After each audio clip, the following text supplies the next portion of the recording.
So if you're wondering about how well 4K works in Mass Effect Andromeda, you can see on board Tempest here, which for some reason is quite a heavy rendering scene. I'm getting about, over 30 frames here, and I've got everything turned up to high quality. To actually eke out a few extra frames on this, I've gone into the graphics options and actually set up what they have an interesting setting here called resolution scale mode. This you want to basically allows you to set the resolution scale. So this is actually 90% of my native 4K resolution. So actually I'm kind of slightly cheating here because I'm not running at full 4K. I'm running at 90% of 4K, and that basically gives me a frame rate consistently above 30 frames. I had a lot of problems activating this, particularly if the settings you don't know what you're playing, you don't know what you're doing with the settings. It will end up rendering at 1080p, and that's because if you set the custom quality to say high, for example, the resolution scale will be locked out to you. All these settings will be locked out, and you'll accidentally start rendering the game at 1080p. Okay, I don't want to restart now. So you will want to set the overall quality to custom, and this is what I was talking about. This will basically make your game render at 1080p for some bizarre reason. So you think, oh hey, I'm getting amazing performance of 4K, but actually you're not. So you want to change this auto 1080p to be custom, which will keep it at a native 4K, and then set the resolution scale to be 90. So if I set that back to 4K resolution, yep, I do want to change all the options. Okay, I have to restart. So you'll see, because running at native 4K, you'll see that my frame rate is actually dipping here to under 30. So setting it to be 90% will actually ensure that you have a smooth over 30 frames a second experience. The other thing that we've done is I have overclocked my GPU, and I'm going to show you that quickly. So I'm going to disable the overclock. So at the moment we are running at 29 frames, and if I put the GPU back to stock speeds, you'll see how that actually gives you, a few frames per second performance boost. So now we have the Thundermaster overclocking utility open. So you can see I've already overclocked the GPU, the memory slightly, and if we set these back down to their stock defaults, let's do that here. Actually, if I use the keyboard, it'd be a bit slightly easier, and we hit OK on that. So that's now running back at stock speeds. You'll notice that the GPU temperature was about 80%. The computer is actually making a lot of fan noise. If you're wondering about making a quiet build, I've actually had to take the fan case off. So you can see the GPU temperature not really changing much there.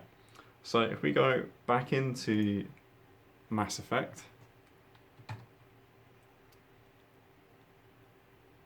and you'll notice that you'll now see that you're basically running at 27 frames, 26 frames if we walk around here. You're getting about 27, 26 frames. So the overclock doesn't really do that much, but it just helps to get an extra few frames a second. I think for me, the biggest one is just making sure that you have the resolution scale set, because that will help you keep over 30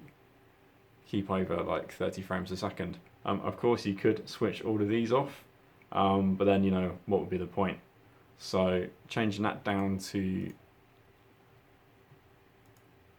90% resolution, you can actually see what resolution that's running at, which is basically here. So you can see this is running slightly under 4K. If you can tell the difference, then I guess you have better eyesight than I do. So for the sake of slightly reduced rendering resolution, you'll get a nice smooth 30 frames. I thought I'd make a video about this because the auto changing the resolution down to 1080p really threw me. So I thought I'd make a video about that because it took me about a good 20 minutes to figure out what the hell was going on. So if we overclock the GPU again, we're getting 35 frames a second, so let's crank it up and see what happens.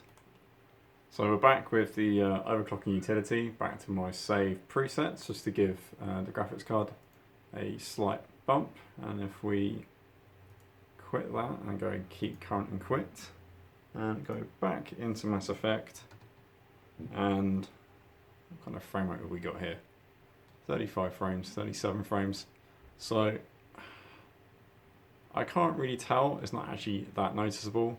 Overclocking the graphics card there. Actually, no, you see now that's about 38 frames. So I think overclocking the graphics card may get you an extra few frames. However, I think 35 frames is probably the lowest you'll go. We're just going to basically try a mission out and see how that fares, because I'm sure 35 frames is actually pretty low. Normally when you're fighting, it's about 40 frames. So we're just going to pause the video, land on the planet, and see what a different scene kind of gives us frame rate wise. So we've now left the Tempest and we're on Kadara. To give you an idea of what the frame rate looks like, this is running about 40 something frames, and I think, what's that, 39 frames? So you can see, this is actually really smooth in terms of combat, and for some reason the Tempest was actually pretty heavy in terms of frame rate. So as you can see, it's going to be pretty smooth during combat. You don't have to worry about, lagging and low frame rate. So yeah, we're hitting about, well over 40 frames here. So yeah, I definitely recommend running Mass and Effect at 4K. You'll have no problems. Just obviously bearing in mind that you don't end up running it at 1080. So if suddenly it says you're running at 60 frames, you've all accidentally got the 1080 option switched on there. So just looking around here, we've got about, very high 30s, hitting 40s.